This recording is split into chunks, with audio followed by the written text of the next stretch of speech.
구독자 여러분 안녕하십니까. 5월 10일 수요일 레알 뉴스 전해드립니다. 아시아나나 에어 프리미어 항공은 기내 와이파이를 유료지만 지금 제공이 되고 있는 반면에 대한항공은 아직 이 서비스가 없습니다. 그런데 대한항공도 다음 달 1일부터 기내 와이파이 서비스를 시작한다라고 밝혔습니다. 대한항공 기내 와이파이는 우선 737 맥스 기종 국제선에서 제공되는데 추후 이제 서비스 대상 항공기를 더 늘려간다라는 그런 방침입니다. 이용을 원하면 항공기에 탄 뒤에 기내 포털 페이지에 접속해서 요금을 결제하고 사용하면 됩니다. 요금은 거리별로 미주나 대양주, 유럽, 중동 그리고 아프리카 등 장거리와 그리고 동남아시아, 중앙아시아 등 중거리 그리고 일본, 중국, 동북아시아 등 단거리 등으로 구분이 되는데요. 일단 장거리 기준 인터넷 요금을 보면 비행 전 구간인 경우에 $20 95센트 그러니까 뭐 $21라고 생각하시면 되고요. 딱 2시간만 이용하겠다 그러면은 $11로 생각하시면 되겠습니다. 말씀드렸던 대로 아시아나 항공과 에어 프리미어 등은 이미 기내 와이파이 서비스를 제공하고 있습니다. 자, 미국에서는 한인, 성인 4명 가운데 1명은 코리안 또는 코리안 아메리칸으로 부르는 이 한인이라는 정체성을 좀 숨기고 싶어 하는 것으로 나타났습니다. 그리고 자신을 아예 미국인이라고 생각하는 한인은 10명 가운데 1명꼴로 있었던 것으로 나타났습니다. 이런 내용은 퓨 리서치가 공개한 특별 보고서에서 드러난 것입니다. 아시아계 미국인의 정체성이라는 제목의 이 보고서는 지난해 7월부터 올해 1월까지 미국 내 7,006명의 아시안을 대상으로 실시한 설문조사 결과를 바탕으로 작성된 건데요. 이 보고서에 따르면 비아시아계가 아시아계 사람들에게 그 정체성에 대해서 질문을 할 경우에 아시아계는 대답을 잘 안 하거나 숨기려는 경우가 많은 것으로 나타났습니다. 전체 아시안 응답자의 20%가 숨긴다라고 답변을 했고요. 이 가운데 한인은 25%로 정체성을 숨긴다라는 답변 비율이 한인이 가장 높았습니다. 한인의 경우 전체 응답자의 30%는 또 자신의 정체성을 코리안이라고 밝혔고요. 또 코리안 아메리칸이라고 이제 응답한 사람은 36%였습니다. 또 한인의 14%는 아시안 아메리칸이 에이시안 아메리칸이라고 대답을 했으며 자신을 미국인이다라고 답한 한인은 9%였습니다. 여러분은 스스로에게 물었을 때 정체성을 어떻게 생각하십니까? 코리안? 아니면 뭐 나는 미국 온 지도 오래됐고 시민권도 있고 영어도 불편함이 없고 또 한국 사람보다는 이 미국 사람들하고 전하는 시간이 대부분이기 때문에 나는 아메리칸이다라고 생각하실 수도 있고 뭐 그러시죠. 아니면은 코리안 아메리칸이라고 생각하실 수도 있고요. 뭐 저는 그렇게 생각합니다. 어떤 것도 뭐 코리안이라고 생각할 수도 있고 아메리칸이라고 생각할 수도 있고요. 저는 어떤 것도 뭐 문제될 거는 없다고 봅니다. 다만 코리안이 됐던 코리안 아메리칸이 됐던 분명하게 자신의 정체성을 갖고 있다라는 게 중요하다라고 봅니다. 내가 나를 확실하게 갖고 있는 게 중요하다라는 그런 생각이 듭니다. 자, 다음 소식입니다. 아마존이 무료 배송 시스템에서 슬그머니 발을 좀 빼고 싶어하는 그런 모양새입니다. 아마존이 미국에서 주문한 상품을 집에서 배달받지 않고 직접 가서 픽업하는 그런 고객들에게는 $10를 제공하기 시작했습니다. 아마존은 연간 $139를 내는 아마존 프라임 가입자들에게 최근에 이런 내용의 이메일을 보냈습니다. $25 이상 주문한 고객이 아마존 프레시나 홀푸드 또는 콜스와 같은 지정된 장소에서 물건을 직접 픽업할 경우에 $10를 지급합니다. 아마존 프레시나 홀푸드는 잘 아시는 대로 아마존이 운영하는 마켓이죠. 그리고 백화점인 콜스는 지난 2019년부터 아마존과 제휴해서 아마존에서 주문한 물건을 픽업하거나 또는 뭐 반품할 수 있는 그런 로케이션으로 자리 잡고 있습니다. 잘 아시는 대로 이 아마존 프라임 가입자들은 주문한 물건을 무료로 배송받을 수 있잖아요. 그런데 이제 아마존이 직접 가서 픽업하는 그런 프라임 멤버에게는 $10를 주는 이런 정책은 증가하는 배송비를 좀 아마존이 줄이기 위해서 하는 그런 정책인 것 같습니다. 이런 변화는 아마존뿐만이 아니라 여러 군데로 조금 더 퍼지고 있는 그런 변화가 감지되고 있어요. 최근에 의류 매장인 자라라는 곳 그리고 에버크롬비 또 스포츠 브랜드인 풋라커 등은 배송 비용을 줄이기 위해서 무료 배송 옵션을 다시 검토하고 있는 것으로 알려졌습니다. 하지만 이 아마존의 이런 정책에 불만을 표시하는 소비자들도 많습니다. 이 한 예로 뉴욕에 거주하는 한 아마존 프라임 멤버는요. 아내와 나는 배송 혜택 때문에 이 프라임 멤버를 유지하고 있다라면서 만약에 그 무료 배송이 아니라면 무엇 때문에 내가 프라임 멤버를 위해서 돈을 지불해야 하는가? 라고 반문을 하고 있습니다. 뭐 다들 비슷한 생각이실 겁니다. 1년에 139불을 내긴 하지만 1년에 139불을 내기는 하지만 평소에는 무료 배상이라는 그런 느낌을 갖잖아요. 1년에 139불 낼 때는 좀 아깝긴 하지만 그건 좀 지나고 나면 이제 좀 잊어버리면서 평소에 주문할 때 무료 배송이라는 점 때문에 좀 부담 없이 아마존에서 이제 주문을 많이 하게 되는 것도 있는데 이게 좀 달라진다라면 이용자들의 마음도 좀 달라질 것 같습니다. 이 무료라는 생각이 주는 그런 편안함이 상당히 크기 때문입니다. 자, 레알뉴스 구독은요, 무료입니다. 유익한 정보, 중요한 미국 소식 등을 원하시면 구독, 좋아요, 알림 설정 3종 세트를 무료로 해 놓으시고 챙겨보시기 바라겠습니다. 네, 부담 없이요.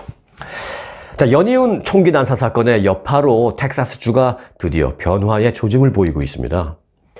미국의 대표적인 보수 성향 지역인 텍사스주에서도 이 총기 규제 법안이 힘을 얻기 시작했습니다.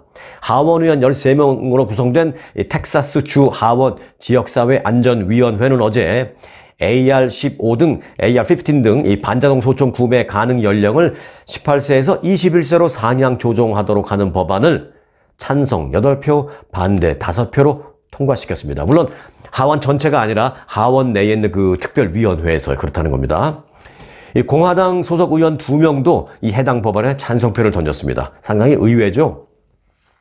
이에 따라서 이 법안은 주 하원 본회의에 상정돼서 이제 최종 심의를 거치게 됩니다. 과연 주 하원 전체에서 최종 통과될지 주목됩니다. 하지만 이제 공화당 소속 의원도 2명이 찬성을 던졌다라는 데 대해서 일단 좀 변화의 조짐은 보이고 있다라는 그런 평가입니다.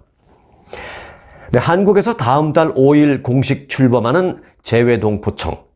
이 본청은 인천에 세우고요. 또 통합민원실인 재외동포 서비스 지원센터는 서울 광화문에 설치하기로 했다는 소식입니다. 한국의 외교부는 지방 균형 발전 측면에서 본청은 인천에 두기로 했지만 재외동포들의 민원 업무 처리 효율성을 고려해서 이 통합민원실은 광화문에 설치하기로 했다라고 밝혔습니다. 이곳 통합민원실에서 제공하는 서비스는 이렇습니다. 국적문제, 비자문제, 병역, 세무, 보훈, 연금 등의 문제를 처리하게 됩니다. 출범은 다음 달 5일로 확정이 되었습니다. 제가 이 소식 말씀드리면서 제가 재외동포청이라고 말씀을 드렸죠. 한국에는요, 이 무슨 청이 있고 무슨 처가 있습니다. 청은 차관급이 수장인 기관이고요. 처는 장관급이 수장인 기관이라고 보시면 됩니다. 대표적인 예가 식약처입니다. 과거에는 이제 식약청이라고 많이 그렇게 이제 식약청이라고 불렀었는데 이게 장관급 기관으로 격상이 되면서 식약처라고 지금은 부르게 된 겁니다. 또 이제 코로나 때 이런 일도 있었어요. 코로나 때 뉴스만 틀면 매일 나와서 이제 브리핑을 하던 그 관리 잘 아시죠? 뭐 이은경 청장님, 저도 기억나는데 그게 이제 질병관리청이었잖아요. 근데 코로나 때 워낙 임무가 막중하고 그러다 보니까 그 질병관리청 그것도 코로나 때 너무 중요하고 그러니까 질병관리처로 격상을 시키자라는 그런 의견도 그때는 있었습니다. 그런데 뭐 아직은 차관급인 질병관리청으로 유지되어 있습니다. 이제 한 예를 들었습니다.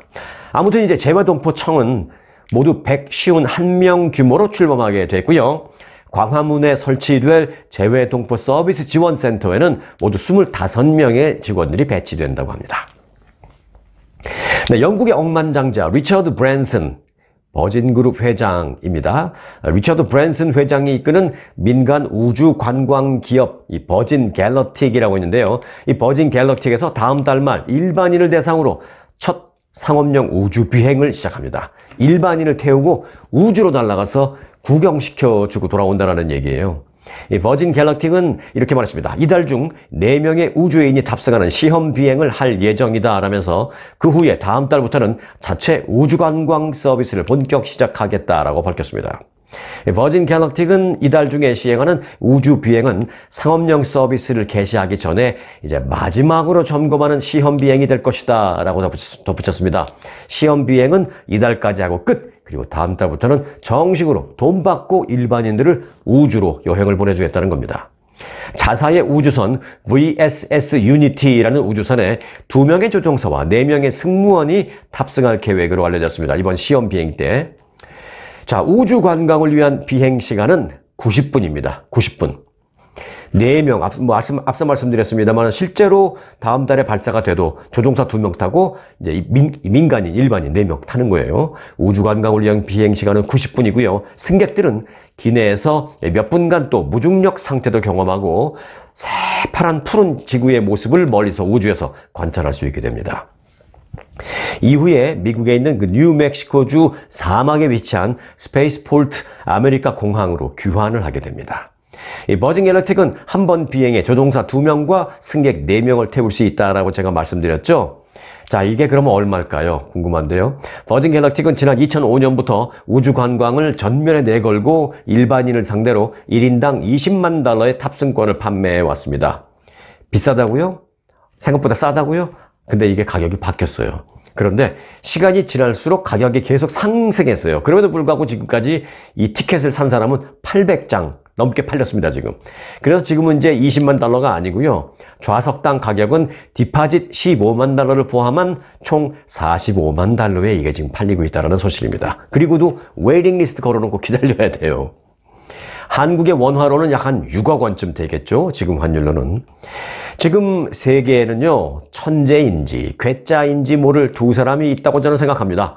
그 중에 한 사람은 일론 머스크, 이 테슬라 CEO고요. 또 일론 머스크, 거기도 뭐 테슬라뿐만이 아니라 스페이스 X라고 해서 민간 우주 비행도 거기서도 이제 준비하고 있죠. 한 명은 이제 일론 머스크, 또 다른 한 사람은 바로 이 영국의 버진 그룹 회장 리처드 브랜슨이라고 저는 생각합니다.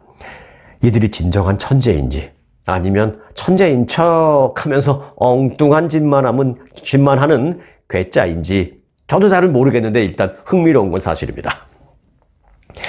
네, 중국을 제외한 세계 전기차 시장에서 지난 1분기 현대차 그룹이 판매 점유율 3위를 기록했습니다. 이건 잘했다라는 게 아니라 조금 내려갔다라고 말씀드리는 겁니다. 지난해 1분기 2위에서 한 단계 내려갔습니다. 지난 1분기 비중국 전기차 시장에서 등록된 전기차 총 대수는 118만 3천 대로 전년 동기 대비 31.3% 증가했습니다. 이 가운데 판매 1위는 테슬라로 1분기 28만 6천 대를 판매해서 전년 동기 대비 41.7% 증가했습니다. 다만 테슬라는요, 차량 가격을 최근에 내렸기 때문에 그래서 이제 순이익은 전년 동기 대비 오히려 24% 감소했습니다. 자, 판매량 2위는 폭스바겐, 아우디 등을 운영하는 독일의 폭스바겐 그룹입니다. 전년 동기 대비 35%가 증가한 15만 3천 대를 판매했습니다. 시장 점유율은 12.9%로 순위는 3위에서 2위로 올라섰습니다. 네, 맞습니다. 현대차하고 자리 바꿈한 거예요. 현대차 그룹은 11만 9천 대를 판매하면서 전년 동기 대비 1.8% 판매량이 줄었습니다. 점유율은 말씀드린 대로 지난해 13.5%에서 올해 10.1%로 내려가면서 순위가 지난해 2위에서 올해 3위로 한 계단 밀렸습니다. 전기차 지원금 그 혜택에서 제외된 게 치명적인 영향을 미친 것으로 보이고 있습니다. 자, 그런데 테슬라의 이 화재 사고가 자꾸 발생하고 있습니다. 최근에 또 있었어요. 북가주 세크라멘토에서 프리웨이를 주행하던 테슬라 차량에 화재가 또 발생해 운전자가 위험한 상황에 직면했었던 것으로 밝혀졌습니다. 상황은 이렇습니다. 테슬라 모델 S 운전자 비셸 말라라는 사람이 지난 6일 세크라멘토 지역 하이웨이 99번을 주행하던 중에 차체가 심하게 흔들거려서 갓길에 정차했습니다. 사실 이 프리웨이를 달리던 중 미국에서 한국도 마찬가지입니다만은 프리웨이, 이 고속도로를 달리던 중 갓길에 정차한다는 건 굉장히 위험한 일이거든요. 그리고 심리적으로도 굉장히 위험을 느끼는 그런 일입니다. 그렇지만 불안한 상황을 면하기 위해서는 일단 갓길에 정차해야 됐겠죠. 그렇게 갓길에 정차했습니다. 차가 너무 흔들리니까. 그래서 이제 운전자가 타이어가 펑크 났나? 그래서 이제 그런 걸 알아보기 위해서 운전자가 차 문을 열어서 나와 보니까 타이어는 멀쩡한데 갑자기 차체의 이 밑부분 하부에서 연기가 심하게 올라오고 있었다고 합니다. 그래서 911에 화재 신고를 한 이 운전자는요, 내가 살아있는 게 정말 행운이다라는 걸 느꼈다 라면서 평소에 함께 타고 다니던 어린 2 자녀가 그날따라 함께 타고 있지 않았던 것이 오히려 그게 다행일 정도다라고 말을 했습니다. 그만큼 위험한 상황을 자기는 겪었다는 거죠. 테슬라 화재 원인은 밝혀지지 않고 있습니다. 현장에 출동한 세크라멘토 소속 이 소방국 관계자는 소방관이 출동해서 할 수 있는 일은 전기차가 다 타기만을 기다리는 일뿐이었다 라면서 배터리가 엄청난 열을 축적하는 그 원인이 되는 것이다 라고 지적을 했습니다. 아마 배터리가 너무 엄청난 열을 축적하는 것, 원인이 어디에 있는지는 모르지만 그로 인해서 이제 화재가 나는 것 같다라고 소방관은 이제 지적을 했습니다. 지난 1월 28일에도요, 세크라멘토 인근 렌초 콜도바 지역 50번 프리웨이 선상에서 주행을 하던 테슬라 모델 S가 화염에 휩싸여서 이를 진화하는데 6,000갤런의 소방수, 이제 물이 투입되기도 했습니다.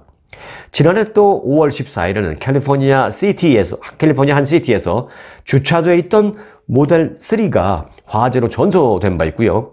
또 20일에도 밴쿠버에서 모델 Y가 동력 상실을 한 후에 화재가 발생한 바 있습니다. 이렇게 테슬라 화재 보고는요, 지난 2013년 이래 세계 각지 곳곳에서 총 182건 보고되고 있는 상황입니다. 네, 도널드 트럼프 전 대통령이 27년 전 성폭행 의혹과 관련된 민사소송에서 사실상 패소했습니다.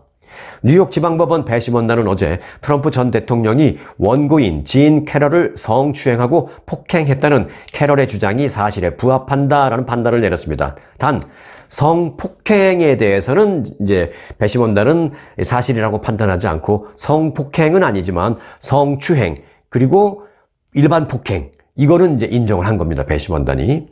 지금껏 트럼프 전 대통령을 향해서 성적 비위와 관련한 다양한 주장이 제기됐지만 법원에서 인정된 것은 이번이 처음입니다. 이와 함께 배심원단은 트럼프 전 대통령이 성폭행 주장을 부인하는 그런 과정에서 그 여자는 내 스타일이 아니다 라면서 사기꾼이다, 거짓말하고 있다는 등의 표현을 하면서 원고인 진 캐럴에게 말한 것은 진 캐럴의 명예를 훼손한 행위다라고 판단을 했습니다.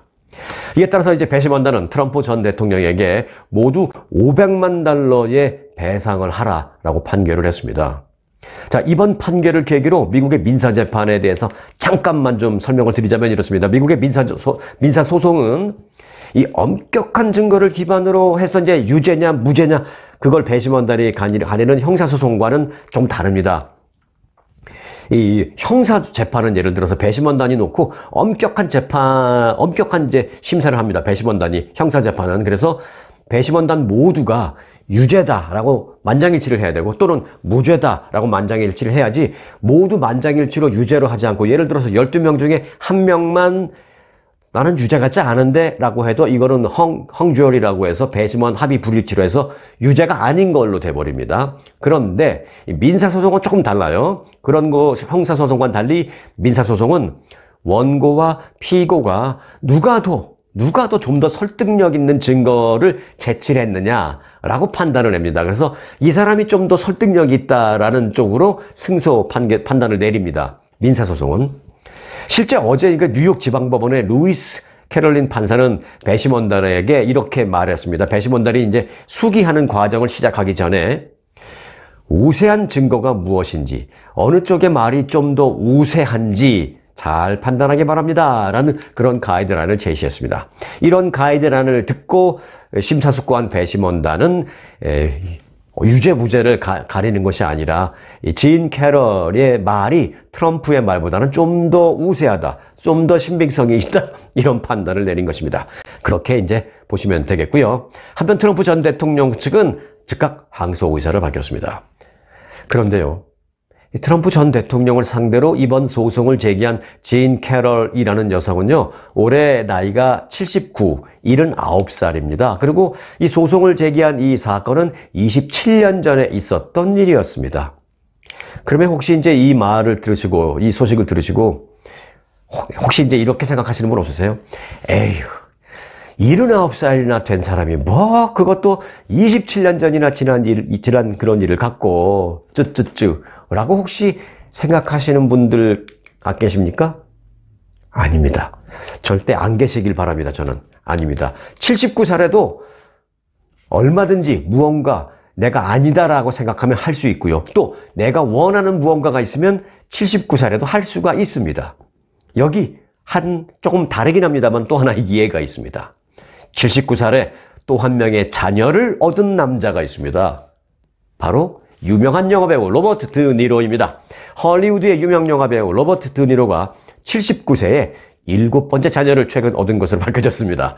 최근 한 캐나다 기자가 드니로와 인터뷰를 하는 과정에서 그 개봉을 앞둔 최신 영화 있습니다. 내 아버지에 관하여라는 영화인데 원문 제목은 About My Father이라는 제목입니다. 이 영화와 관련해서 한 인터뷰를 하는 과정에서 드니로가 자신이 최근에 7번째 아이를 얻었다라고 직접 말을 했다고 밝혔습니다.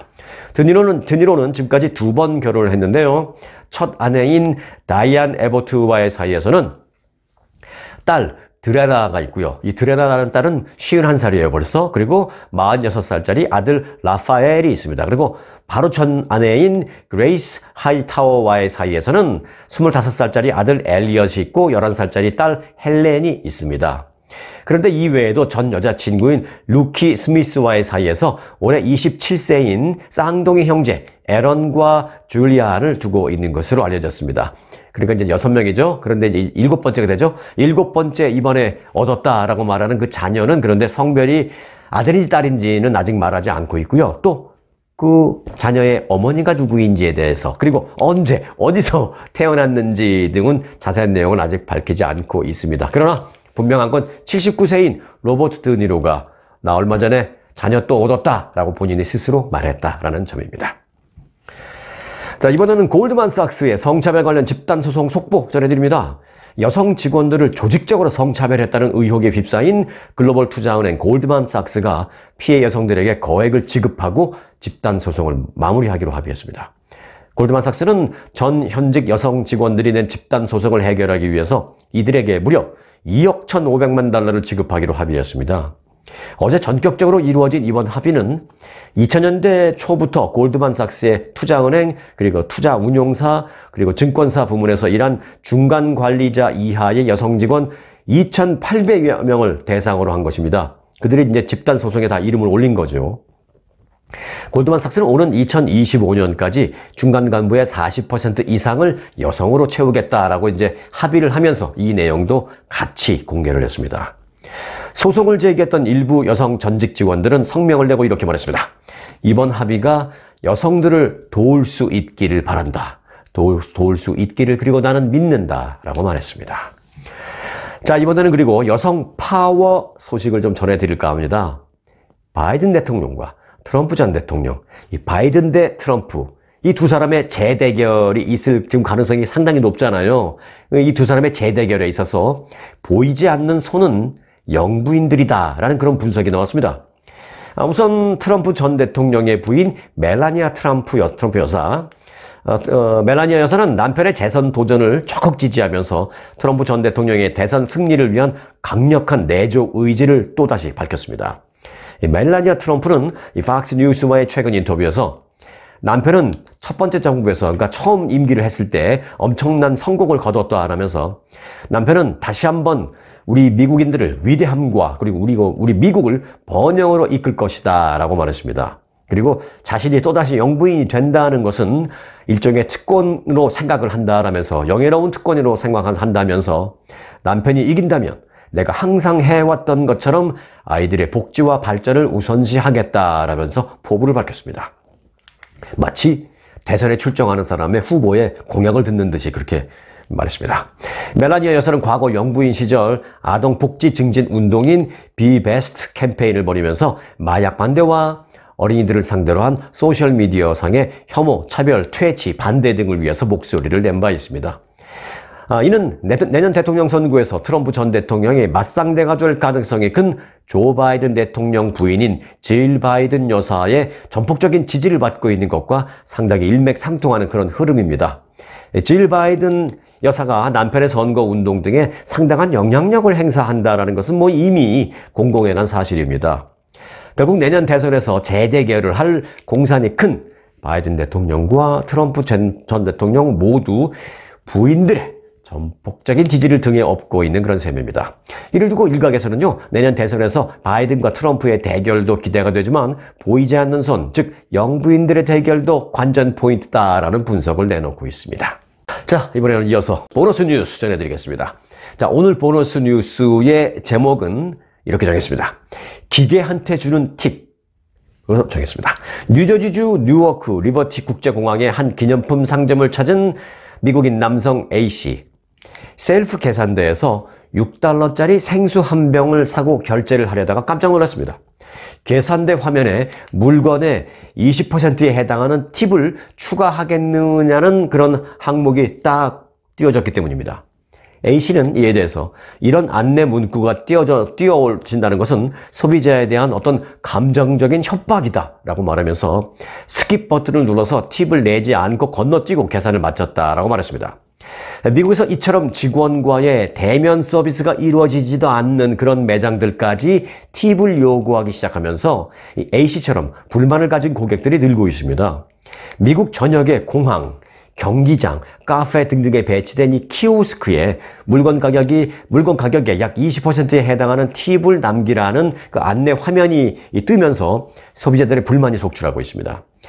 미국의 대학생 자마로라는 학생은요, 월스트리트저널과의 인터뷰에서 이렇게 말했습니다. 가게들은 키오스크를 사용하면서 인건비를 줄이고 있는데 팁은 왜 달라고 하는 건지 모르겠습니다 라고 말했습니다. 자, 소비자들의 이런 불만과는 또 별개로 현실적으로는 미국에서 일하는 서비스 노동자들에게 팁은 사실상 생계수단 중에 일부가 되고 있는 것도 사실입니다. 그 근거가 또 여기에 있습니다. 1960년대 개정된 미국 공정노동기준법을 보면요, 고용주가 팁을 받는 직원에게는 최저임금보다 적은 급여를 줘도 된다, 줄 수 있다, 그렇게 써져 있습니다.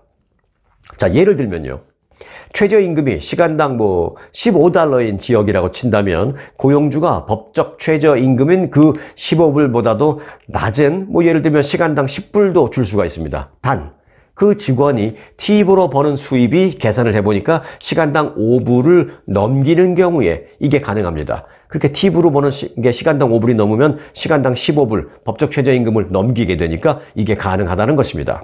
그러니까 팁까지 합해서 시간당 최저임금을 넘기게만 만들어주면 된다는 것입니다. 만약 이제 그러다가 이제 어떤 날은 팁이 많이 나오지 않아서 결국 최저임금에 못 미치는 돈만 벌게 되는 경우에 고용주는 그때 가서 그 차액만 보전해주면 됩니다. 소비자들이 팁을 줄 때 선택이 아닌 어떤 의무 같은 느낌을 갖게 되는 그 오래된 미국 사회의 분위기가 왜 생겼는지를 좀 알 수 있는 그런 대목입니다. 그러나 이에 대해서 일각에서는 고용주가 임금 인상 대신 직원 급여에 대한 책임을 소비자들에게 이 팁이라는 것으로 전가하는 방법이다라고 비판하고 있습니다. 또 고객들은 나에게 직접 서비스를 해준 직원들을 위해서 팁을 주면 모를까? 셀프 계산대에서 또는 키오스크에서 음식을 주문하고 그 옆에서 기다리다가 나오는 음식을 내가 직접 가서 픽업했는데 계산할 때 팁 주는 선택사항이 있는 건 도대체 누구를 위한 것인지 모르겠다라는 그런 불만도 토로하고 있습니다. 자, 팁, TIP이죠. 근데 이제 이거는요, 16세기 영국에서 하도 바쁜 식당이 하나 있었는데 여기서 좀 더 빠른 서비스를 받고 싶어하는 손님들이 생겨나고 또 그들을 위해서 일종의 약간의 특혜를 주니까 고객이 살짝 돈을 더 놓고 가고 해서 그랬던 그 상황이 반복된 일이 있었습니다. 그러자 식당 주인이 아예 매장 한 구석에 조그만 박스를 하나 갖다 놓고 돈을 거기다가 넣으라고 일종의 웃돈을 그 안에 넣으라고 이제 박스를 갖다 놓고 그 박스에다가 뭐라고 써 넣은 데서 유래된 것입니다. 그 박스에는 이렇게 써 있었습니다. To ensure promptness. 그러니까 신속한 서비스를 보장하기 위해. 또 일각에서는 다른 설도 있습니다. 거기 써 있는 문구가 To ensure promptness가 아니라 To ensure proper service. 즉 적절한 서비스를 보장하기 위해 이렇게 써 있었다라는 설도 있고 조금은 다릅니다만 일단 기본은 그렇습니다. 신속한 서비스를 보장하기 위한 to ensure promptness는 적절한 서비스를 위한 to ensure proper service든 분명한 건 좀 더 나은 서비스를 받았다고 생각될 때 마음을 표시하는 건데 요즘은 이게 일부 매장에서 거의 의무처럼 의무를 넘어서 거의 강요받다시피 부과되는 경우가 많아서 그 의미가 퇴색됐다는 그런 비판이 많습니다. 더 심한 건요, 일부 식당의 경우에 계산서를 갖다 줄 때 잘 보셔야 됩니다. 아예 마지막 토탈 부분에 자기들이 20% 팁을 미리 부과해서 갖다 주는 경우도 많습니다. 근데 이제 우리 잘 모르면 우리는 또 그걸 잘 안 보고 거기다가 마지막에 있는 팁까지 다 20%가 들어가 있는 그 토탈 액수를 보고 거기다가 또 20%의 팁을 추가로 결제해서 주는 이 웃지 못한 일까지 생깁니다.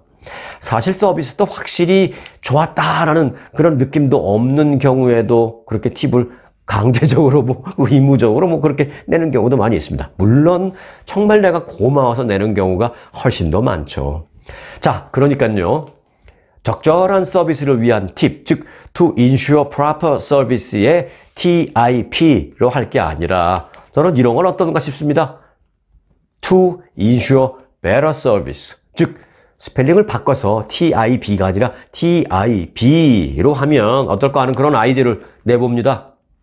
TIP 팁이나 TIB 팁이나 발음은 비슷하죠. 이 비슷한 발음입니다만은 훨씬 다른 의미의 팁. 오늘부터는 이제 TIB일 경우에 그런 경우에 제가 팁을 줄까 하는 그런 마음도 있습니다. TIB, to ensure better service. 아, 내가 확실히 오늘 좀 더 나은 서비스를 받았다. 그때는 TIP를 줄까 합니다. 자, 하지만 정말 진심으로 마음이 전달되는 좋은 서비스를 받았다라고 생각이 들 때는 정말 충분한 액수를 그런 팁을 놓고도 기분이 되려 그러고도 좋을 때가 많이 있습니다. 그게 아마 그럴 때 TIB 그런 팁이었을 것 같습니다. 자, 오늘도 영상 유익하셨다면 구독과 알림 설정으로 팁을 남겨주시기 바라겠습니다. TIP 말고요. 저에게는 TIB를 남겨주시기 바라겠습니다. 여러분의 TIB는 구독과 알림 설정이면 충분합니다. 네. 자, 오늘 영상은 여기까지입니다. 저는 내일 다시 뵙겠고요. 오늘 좋은 하루 되시기 바라겠습니다. 여러분, 고맙습니다.